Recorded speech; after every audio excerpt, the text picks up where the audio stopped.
Mainta de oración y meditación.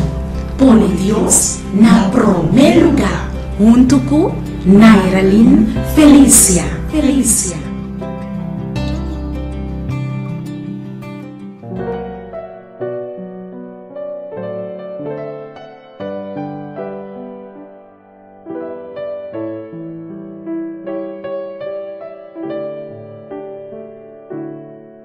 El texto de meditación para hoy está quedado en el buque de Hebreo, en el capítulo 13, versículo 8. Jesucristo está mescos ayer y hoy y para siempre. E cosnan robes que nos hacen del pasado, nos no por buyback del pasado y cambiarán. E palabra nang mahoso que nos avisa del pasado, nos no por buyback del pasado y jalan atrás. Nos no por cambiar pasado, lo que está así, caba.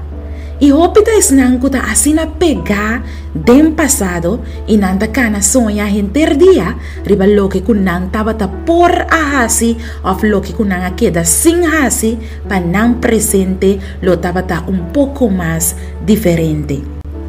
Pero querido oyente, comprende Dios bon a ainda.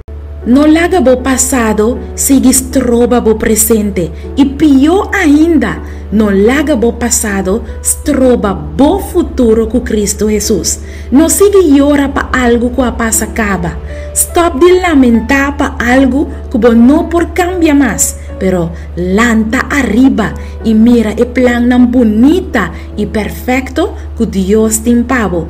Gente por cambia, circunstancia por vir a otro, pero Dios está en mes un Dios de ayer, en mes un Dios de hoy y en mes un Dios de siempre. Laga Dios está bo pasado, laga Dios está bo presente y así Dios también bo futuro, laga nos reza.